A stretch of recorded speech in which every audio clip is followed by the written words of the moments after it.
I'm a journalist.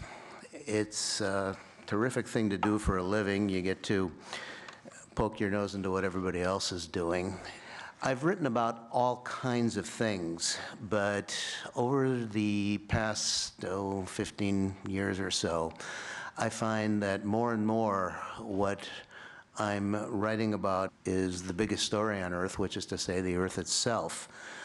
I'm writing about the natural environment. I'm writing about the environmental crisis because everything ultimately is an environmental story now. So what I ended up coming up with was what has been described by many people as an experiment, a thought experiment, which I now invite you all to join in with, to imagine the world from which human beings just suddenly vanish. Look at today's world. Look at your house, your city, the surrounding land, the pavement underneath, the soil hidden below that. Leave it all in place, but extract the human beings.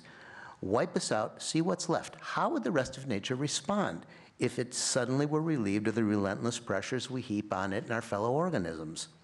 How soon would or could the climate return to where it was before we first fired up all our engines? How long would it take to recover lost ground and restore Eden to the way that it must have gleamed and smelled the day before Adam or Homo habilis appeared? Could nature ever obliterate all our traces?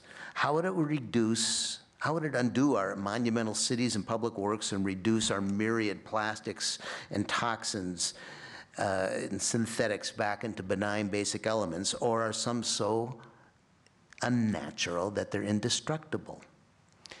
And what of our finest creations, our architecture, our art, our many manifestations of spirit?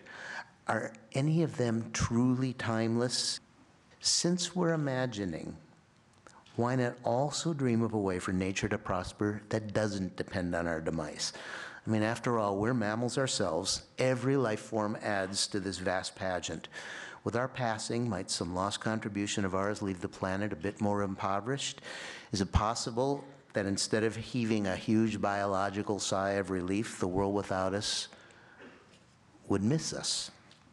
We have lots of differences, but the one thing that we all have in common is the planet and the environmental crisis that now threatens many living things, including ourselves.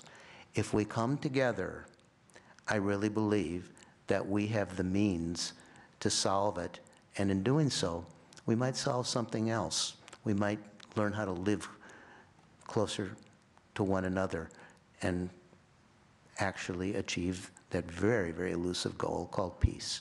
Thank you so much.